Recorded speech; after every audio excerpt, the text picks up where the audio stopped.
Good morning, students. Today we are going to start with worksheet number 2 of Unit 3. And in this worksheet, we will learn subtraction with borrow. So, बेटा बोरो वाले concept को समझने से पहले आपको जो हमने प्लेसेस अभी तक पढ़े हैं वंस, टेंस, 100 एंड 1000 प्लेसेस, बोरो हम लेते हैं बिल्कुल अपने इमीडिएट नेबर से. जैसे वंस को अगर बोरो लेना है तो वो 10 से लेगा, टेंस को अगर बोरो लेना है तो वो 100 से लेगा, और 100 को अगर बोरो लेना है तो वो 1000 से लेगा. तो बोरो आप समझ रहे हैं, उधार लेना नंबर. ठीक है. तो जब भी हम लोग बोरो लेते हैं सब्ट्रैक्शन के सम में, तो दैट टाइम आपको बोरो में हमेशा 10 मिलता है. तो अब आप ये देखिए कि ये 10 हमें कैसे मिलता है. जैसे सपोज़ मैं आपसे यहाँ से 110 की बात करूँ. आपने घर में 10 रुपीज़ का नोट देखा है. ठीक है. अब अगर वो 10 रुपीज़ का नोट मैं आपको देती हूँ और आपको कहती हूँ बाद में कि मुझे भी वापस करो 10 रुपीज़, लेकिन मुझे 10 रुपये का नोट नहीं चाहिए, मुझे 1 रुपीज़ के कॉइन चाहिए. तो आप मुझे 1, ये वंस मतलब 1, तो 1 रुपीज़ के आप कितने कॉइन्स मुझे वापस करोगे? आप मुझे कितने कॉइन्स वापस करोगे? 10 कॉइन्स. मतलब कि 10 रुपये के नोट में 1 रुपीज़ के कितने कॉइन्स आते हैं? 10 आते हैं. अंडरस्टूड. इसके बाद सपोज मैंने आपको 100 रुपीज़ दी है. ये 100 रुपीज़ है यहाँ पर. ठीक है. 100 रुपीज़, आप रुपीज़ के कॉन्सेप्ट में इसको समझने की कोशिश करना बेटा. तो 100 रुपीज़ मैंने आपको दिए और बाद में मैंने बोला मेरे 100 रुपीज़ आप वापस कीजिए. ठीक है. तो अब मैंने आपसे जब वापस मांगे तो मैंने बोला कि मुझे 100 रुपीज़ का नोट नहीं चाहिए, मुझे 10 रुपीज़ के नोट दो आप और 100 रुपीज़ वापस करो. ठीक है. तो आप 10 रुपीज़ के कितने नोट दोगे मुझे? आप मुझे कितने नोट दोगे? 10 नोट्स दोगे. 10 नोट्स दोगे तो वो 100 होंगे पूरी उसकी वैल्यू. ठीक है. इसी तरह से सपोज मैंने आपको 1000 रुपीज़ दी. ठीक है. और मैंने वापस मांगे कि 1000 रुपीज़ वापस करो, लेकिन मुझे 1000 का एक सिंगल नोट नहीं चाहिए, मुझे 100 रुपीज़ के नोट दो. तो आप कितने 100 रुपीज़ के नोट दोगे मुझे? आप दोगे मुझे 10. ओके. तो बेटा ये जो ये आपको ये तीनों चीज़ें आपको लर्न करनी है अच्छे से कि 1000 में कितने 100 आते हैं? 10 100 आते हैं. 100 में कितने 10 आते हैं? 10 आते हैं. और 1 10 में कितने वंस आते हैं? 10 आते हैं. तो यही है. देखिए अब आपका ये वंस प्लेस है. वंस प्लेस से 10 टाइम बड़ा टेंस प्लेस है. देख रहे हैं आप. वंस के लिए हम क्या लिखते हैं? 1. टेंस के लिए क्या लिखते हैं? 10. एक 0 लग गई.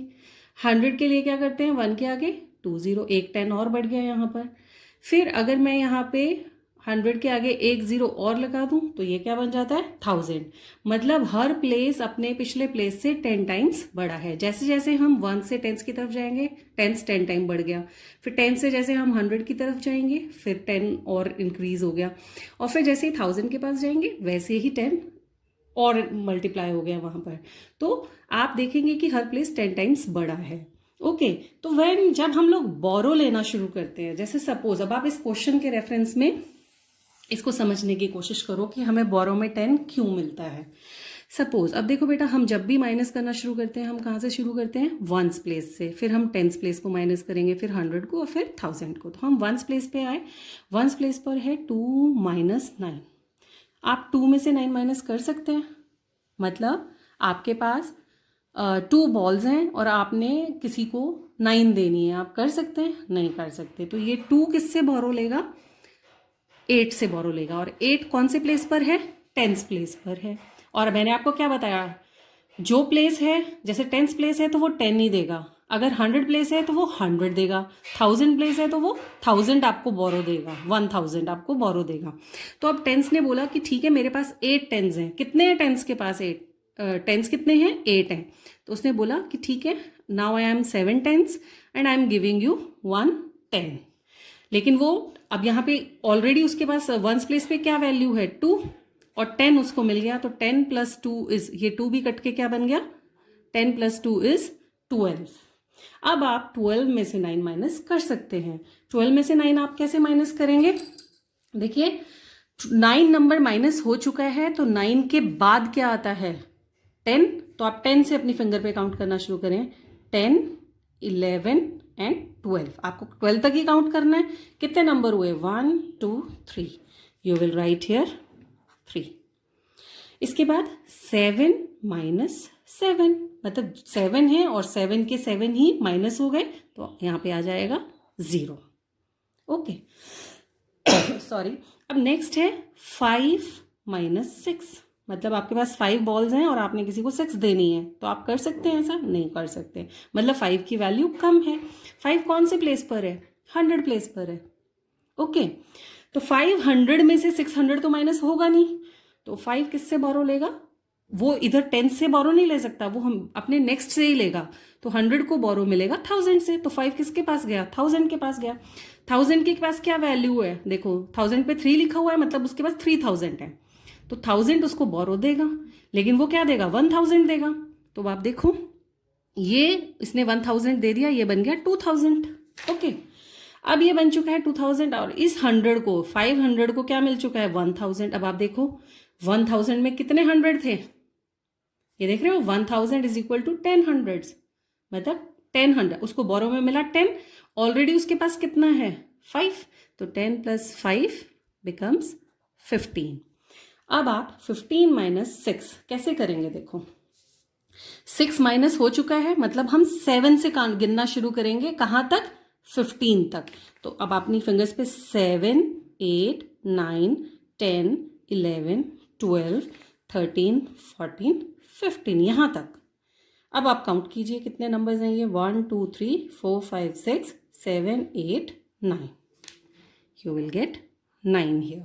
Okay, and 2 minus 1 is 1. So this is the way we take borrow. We'll take one more example here, like 1000, 100, tens, ones. This is borrow box, उधार लेने वाला बॉक्स है. Now we will write here number 2390 minus 1798. Okay, अब आप देखिए ones place पर है 0 minus 8. Is it possible? 0 में से 8 माइनस हो सकता है? नहीं हो सकता है. तो 0 अब आपका कहाँ रहेगा? 0 किससे बोरो लेगा? 0 कौन से प्लेस पर है? वंस प्लेस पे, तो वंस प्लेस किससे बोरो लेगा? टेंस प्लेस पे. टेंस प्लेस के पास क्या है? 9 टेंस. उसके पास 9 नोट है 10 रुपीज के, तो वो क्या करेगा? एक नोट आपको दे देगा, वंस प्लेस को दे देगा, तो वो कितने बन जाएंगे? 8 टेंस. ओके, और इस 0 को कितने मिल गए? एक 10 रुपीज का नोट मिल गया इसको, तो 0 plus 10 is 10. Understood? 10 minus 8 is 2 here. Okay, after that अब आपको टेंस प्लेस को माइनस करना है. 8 माइनस 9 करना है आपको. 8 में से 9 माइनस होगा क्या? 8 छोटा है और 9 बड़ा है, तो अब 8 किससे बोरो लेगा? 100 प्लेस से. 100 के पास क्या है? 300 है उसके पास. उसकी वैल्यू क्या है? 300. तो उसने बोला कोई बात नहीं, आई विल गिव यू 100. अब वो खुद क्या बन गया? 200. और उसने एक 100 रुपीज का नोट टेंस को दे दिया. तो अब आप देखो 100 में कितने टेंस थे? 10 टेंस थे. मतलब बेटा उसके पास 8 ऑलरेडी थे टेंस, और उसको 10 और बोरो में कितने मिल गए? 10. तो 10 प्लस 8 इज 18. 10 plus 8 is 18. अब आप 18 में से 9 माइनस करेंगे. कैसे करेंगे? 9 माइनस हो चुका है, आप कहाँ से कहाँ तक गिनेंगे? सिर्फ 18 में से 9 माइनस हो गया. 9 के बाद क्या आता है? 10. 10 से लेके 18 तक काउंट करेंगे फिंगर्स पे. देखिए 10 11 12 13 14 15 16 17 18. यहाँ तक 18 आ गया. बस यहीं तक काउंट करना था हमें. 1 2 3 4 5 6 7 8 9, and we will write 9 here. Okay, after that here is 200. 100 place पे क्या है? 2. आपको 2 में से 7 माइनस करना है. हो सकता है? नहीं हो सकता है. तो 2 किससे बोरो लेगा आप? 1000 प्लेस से लेगा. 100 प्लेस किससे बोरो ले सकता है? सिर्फ उससे नेक्स्ट वाले से, मतलब 1000 से. तो 1000 से उसने जब बोरो मांगा तो 1000 के पास कितनी वैल्यू है? उसके नीचे 2 लिखा है, मतलब उसके पास 2000 है, तो वो बन जाएगा 1000. और उसने 1000 किसको दे दिया? 100 के इस 2 को दे दिया. अब आप देखो 1000 में कितने हंड्रेड्स थे? 10. मतलब अब आप देख रहे हैं बोरो में हमेशा क्या मिलेगा? 10. बोरो में हमेशा क्या मिलना है? 10. तो ये 1 बन चुका है, ये 2 को क्या मिल गए हैं? 10 हंड्रेड्स मिल चुके हैं. तो 10 plus 2 is 12. And 12 minus 7 is 5. Okay, and here is 1 minus 1, 0. सो बेटा ये जो बोरो वाली मैंने आपको बताई है, इतनी लंबी कहानी मैं हर बार नहीं आपको बताऊंगी, बस आपने अब ये दिमाग में बिठा लेना है कि जब भी बोरो मिलेगा आपको बोरो में हमेशा 10 मिलेगा, और जो नंबर बोरो ले रहा है उसमें वो 10 ऐड हो जाएगा, और फिर आप उस नंबर में से नीचे वाले नंबर को माइनस करेंगे. तो in this way you will do worksheet number 2 in your fair notebook.